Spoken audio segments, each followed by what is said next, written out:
لله وكفى وسلام على عباده الذين اصطفى أما بعد فأعوذ بالله من الشيطان الرجيم بسم الله الرحمن الرحيم وما أرسلنا من قبلك من رسول إلا نوحي إليه أنه لا إله إلا أنا فاعبدون أما بعد والله أعلم بأسرار كتابه فقال النبي صلى الله عليه وسلم بلغوا عني ولو آية رواه البخاری۔ عزیز سامعین کرام، سورۃ الانبیاء کی آیت کریمہ 25 کی تلاوت کی سعادت حاصل کی گئی۔ آج کا جو ہمارا موضوع ہے وہ یہ ہے کہ عقیدہ توحید نبوی ضمانتوں کا سرچشمہ، یعنی اگر کوئی آدمی توحید پر ایمان رکھتا ہے تو نبی کریم صلی اللہ علیہ وسلم کی اس کے لیے ضمانتیں اور بشارتیں۔ تو سب سے پہلے تو ہمیں اس توحید کو سمجھنے اور جاننے کی ضرورت ہے۔ ذات باری تعالیٰ نے فرمایا وَمَا أَرْسَلْنَا مِن قَبْلِكَ، فرمایا کہ آپ سے پہلے جتنے بھی رسول ہم نے بھیجے ہیں، کتنے رسول تھے؟ بے شمار۔ من قبلک، کیونکہ آپ صلی اللہ علیہ وسلم ہیں آخری نبی، من بعد کا کوئی نبی نہیں، سارے ہی من قبلک۔ الا نوحی الیہ، مگر ان کی طرف وحی کی گئی۔ وہ وحی کیا تھی؟ انہ لا الہ الا انا، یعنی جتنے پیغمبر تھے سب پر، ساری الہامی کتابوں میں جس پیغمبر پر کتاب اتاری گئی یا صرف وحی کی گئی، صحائف اتارے گئے، ان میں کیا تھا کہ انہ لا الہ الا انا۔ تمام رسول اس مقصد کے لیے دنیا میں آئے کہ وہ اللہ تعالیٰ کی معرفت کو لوگوں کو سمجھائیں۔ سارے رسولوں کا مقصد اللہ تعالیٰ کی معرفت سمجھانا تھا۔ رسول ہوتے ہی اس لیے ہیں کہ وہ اللہ کے پیغام کو پہنچائیں۔ رسول معنی میسنجر، پیغمبر یعنی فارسی لفظ پیغام بر، پیغام پہنچانے والا۔ اور اللہ رب العزت نے فرمایا یا ایھا الرسول بلغ ما انزل الیک من ربک، اے اللہ کے رسول آپ کیا کریں؟ یا ایھا الرسول، اے رسول، بلغ، آپ پہنچا دیں۔ کیا پہنچانا ہے؟ ما انزل الیک من ربک، جو بھی اللہ نے آپ پر نازل کیا ہے۔ تو وہ نازل کیا تھا؟ لا الہ الا انا، کہ میرے سوا کوئی بھی الہ نہیں ہے، اللہ کے سوا کوئی الہ نہیں ہے، کوئی ایسی ہستی نہیں ہے جس کی عبادت کی جائے، کوئی ایک ہستی نہیں ہے جس کی استعانت کی جائے۔ بڑی بڑی ہستیوں کی عبادتوں کا ذکر ہے۔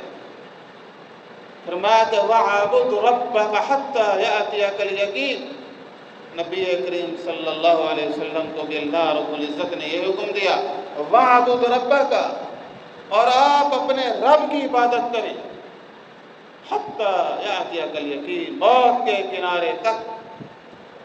پیغمبروں کا کام ہے عبادت کرنا یا کروانا؟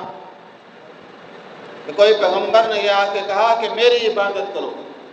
کوئی کائنات کے اندر اللہ رب العزت کے سوا ہستی نہیں کسی کو سجدہ کیا جائے، کسی کے آگے جھکا جائے، کسی کی عبادت نہیں ہو سکتی۔ سب عبد ہیں۔ سب کون ہے؟ عبد ہیں۔ اور جہاں استعانت کی بات ہے تو آپ دیکھیں کہ جب جس رسول پر کوئی مشکل آئی، کوئی حاجت ہوئی، کوئی ضرورت ہوئی، انہوں نے کس کو پکارا ہے؟ اللہ رب العزت کو پکارا۔ بھائی بڑے پیغمبر ہیں، قرآن مجید میں 100 سے زیادہ دعائیں ہیں۔ کسی پیغمبر نے کسی اور سے استعانت چاہی؟ بیٹا چاہیے تو کہتے ہیں ربی حبلی من الصالحین. کیا کہتے ہیں؟ ربی حبلی من الصالحین. کچھ بھی چاہیے، معافی چاہیے، اولاد چاہیے، جو بھی چاہیے، کس سے مانگتے ہیں؟ اللہ رب العزت سے.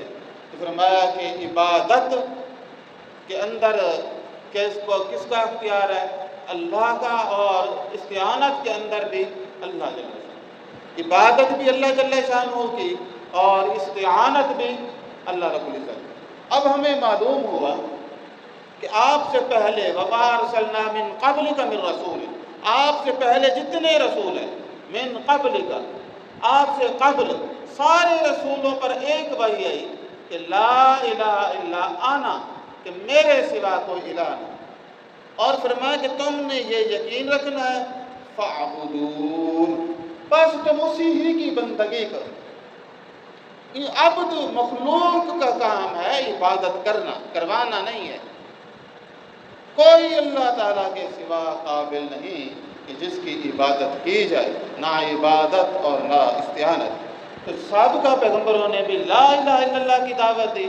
نبی کریم صلی اللہ علیہ وسلم نے جب اپنا پہلا بیان کیا عوامی خطاب، آپ صلی اللہ علیہ وسلم نے یہی فرمایا قولوا لا الہ الا اللہ، کہ تم اللہ کہو کہ اللہ کے سوا کوئی الہ نہیں، فلاح پا جاؤ گے. بڑے بڑے سردار کھڑے ہو گئے، آپ کے چچا بھی ابو لہب کھڑے ہو گئے، اور آپ صلی اللہ علیہ وسلم کی ذات کے بارے میں نازیبا الفاظ کہنے لگے. ساری مخالفت کرنے لگے. جو صادق اور امین کہتے تھے، نعوذ باللہ ابو سحر اور کذاب کے القاب دینے لگے. تو کہنے کا مطلب یہ ہے کہ یہ انسان جو ہے یہ غور و فکر کرے. پیغمبر صلی اللہ علیہ وسلم نے بھی لا الہ الا اللہ کی تعلیم دی. آپ سے پہلے انبیاء نے بھی کس کی تعلیم دی؟ لا الہ الا اللہ.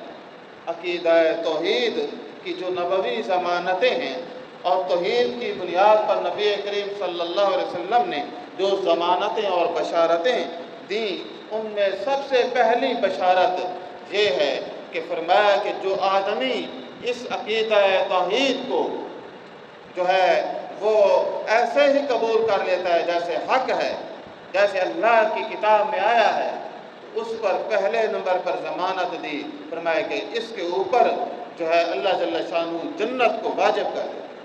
آج صلی اللہ علیہ وسلم نے فرمایا من قال لا الہ الا اللہ دخل الجنہ، کہ جس نے یہ کہا کہ لا الہ الا اللہ، کہ اللہ کے سوا کوئی الہ نہیں، تو فرمایا کہ دخل الجنہ، وہ کہاں جائے گا؟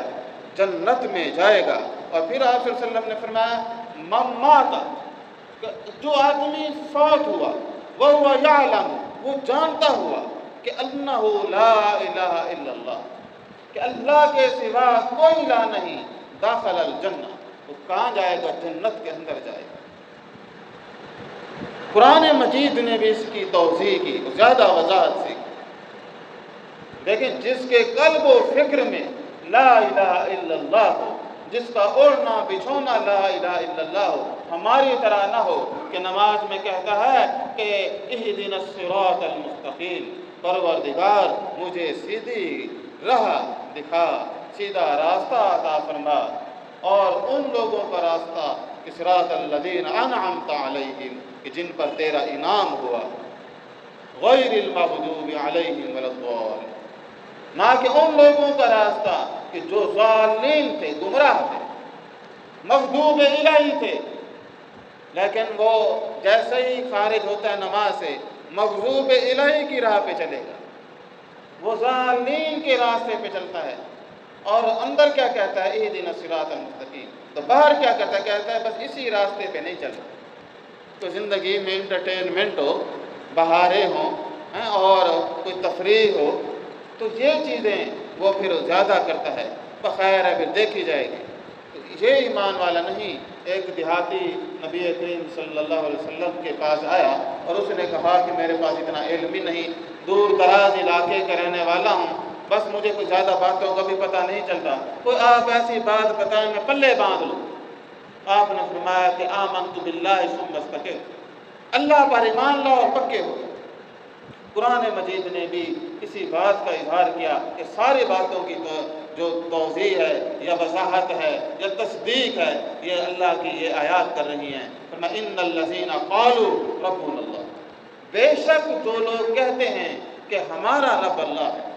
آپ کو پتہ ہے کہ دنیا میں جو جرائم ہیں ان میں 95% جرائم رزق کی حاصل کرنے کے لیے، رزق کی وجہ سے ہوتے ہیں۔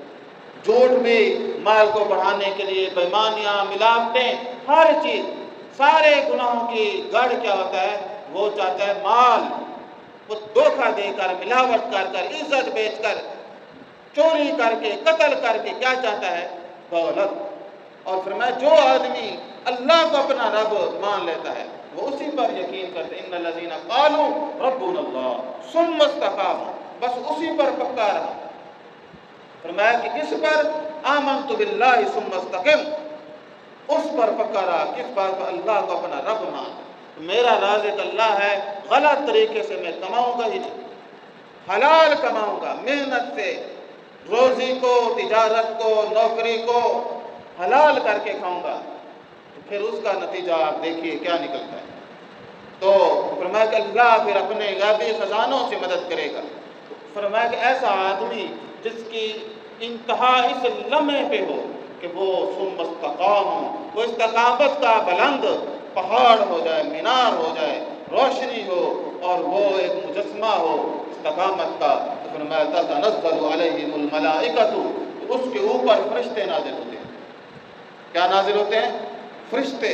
جب اسے موت آنے لگتی ہے تو دنیا کے لیے، دنیا میں سب سے بڑا صدمہ ہوتا ہے، اور ایک آدمی کے لیے سب سے بڑا مشکل لمحہ ہوتا ہے اس دنیا سے رخصت ہونا، جہاں جان دینے کا غم، اپنی جائیداد چھوڑنے کا غم، اپنے اہل و عیال سب کو چھوڑنے کا، ساری طاقتیں، ساری دولتیں، ساری ڈگریاں، ساری رونقیں چھوڑنے کا وقت ہوتا ہے، بڑا ہی غمناک ہوتا ہے۔ فرمایا کہ لیکن مومن کے اوپر جب موت آتی ہے تو اللہ کے فرشتے کا نزول ہوتا ہے، اللہ تعالیٰ کے فرشتے نازل ہوتے ہیں، ایک نہیں فرشتہ، تتنزل علیہم الملائکۃ، ان پر ملائکہ نازل ہوتے ہیں۔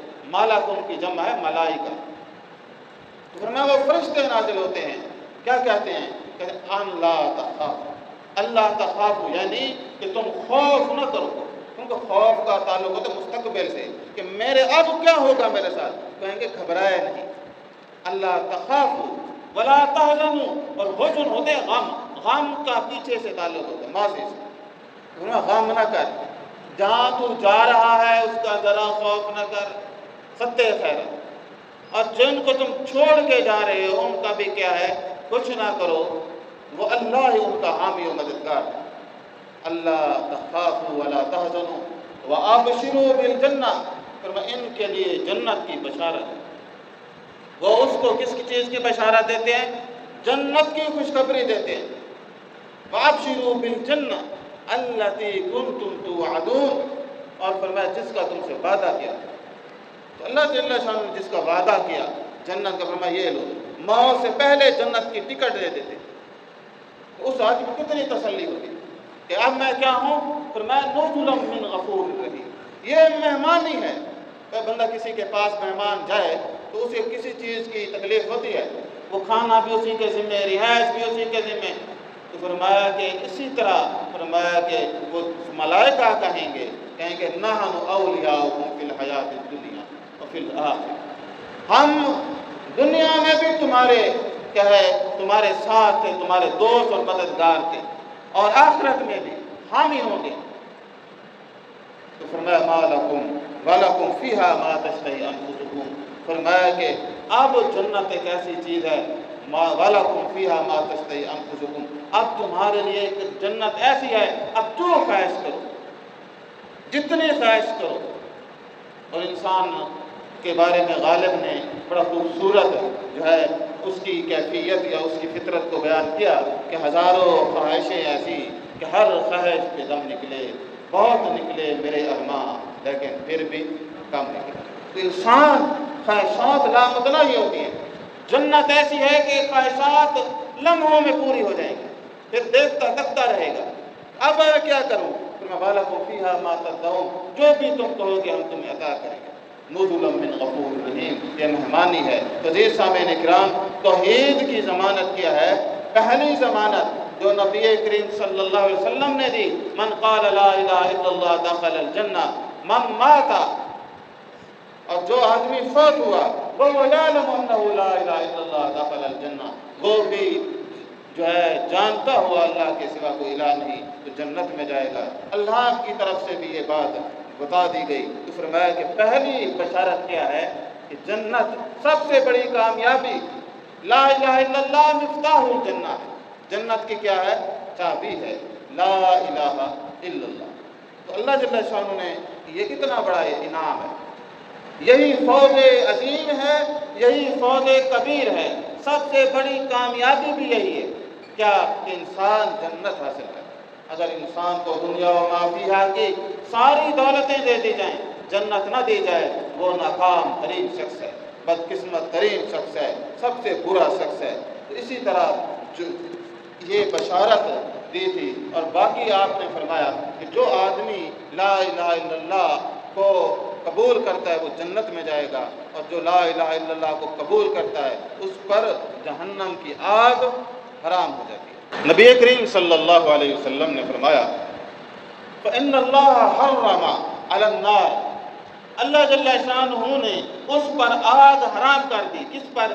من قال لا الہ الا اللہ، کہ جس نے لا الہ الا اللہ کہا یبتغی بذلک وجہ اللہ، کہ وہ پورے خلوص کے ساتھ اور خوشنودی، اللہ تعالیٰ کی خوشنودی کے لیے، اس کی رضا اور خلوص کے ساتھ جو آدمی کہے لا الہ الا اللہ، تو آپ صلی اللہ علیہ وسلم نے فرمایا فإن اللہ حرم علی النار، اس پر کیا ہو گئی؟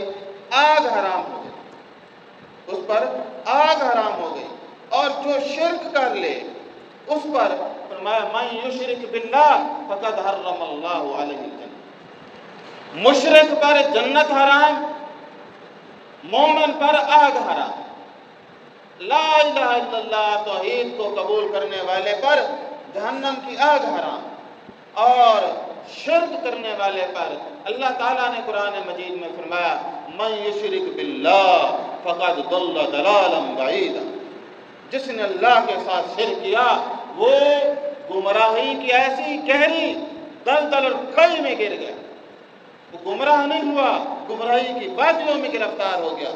اور اسی طرح فرمایا من یشرک باللہ فقد افترى اثما عظیما، اور جس نے اللہ کے ساتھ شرک کیا اس نے کوئی بڑا ہی گناہ کیا۔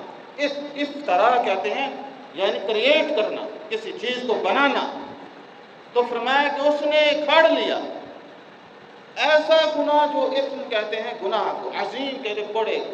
تو جو آدمی من یشرک باللہ فقد افترى اثما عظیما، قرآن مجید میں 4 جگہ پہ اللہ تعالیٰ نے نتیجہ بتایا، جو اللہ تعالیٰ کے ساتھ شرک کرتے کیا ہے؟ من یشرک باللہ فقد ضل ضلالا بعیدا، من یشرک باللہ فقد افترى اثما عظیما، اور اسی طرح فرمایا من یشرک باللہ فقد حرم اللہ علیہ الجنہ، اور اسی طرح سورہ حج میں فرمایا حنفاء للہ غیر مشرکین بہ، فرمایا کہ بس اللہ تعالیٰ کے ساتھ خالص ہو جاؤ، اسی کے ساتھ کسی کو شریک نہ کرو۔ ومن یشرک باللہ، جس نے یہ جرم کیا، کون سا؟ فرمایا شرک کا، جس نے اللہ کے ساتھ شریک کیا، فکأنما خر من السماء فتخطفه الطیر او تهوی به الريح فی مکان صحیح، فرمایا کہ جس نے اللہ کے ساتھ شرک کیا تو اس کو آسمان نے اچک لیا، آسمان سے گر پڑا، اور پرندوں نے اچک لیا، یا اسے ہوا دور کسی جگہ پر گرا دے، یعنی وہ ایسا دور گرا کہ جہاں پہنچنا تو اس سے کہیں دور اپنے انجام سے دور گر گیا۔ تو اللہ تبارک و تعالیٰ نے فرمایا اتنا بڑا یہ جرم ہے، ظلم ہے، گناہ ہے کہ جس کے بارے میں فرمایا اب مسلمان پر جنت حلال ہے اور جہنم حرام ہے، اور مشرک پر یا ان الذین کافروا، جو بے شک جو لوگ کفر کرتے ہیں، ان الذین کافروا، اور ان کے بعد فرمایا کہ من اہل الکتاب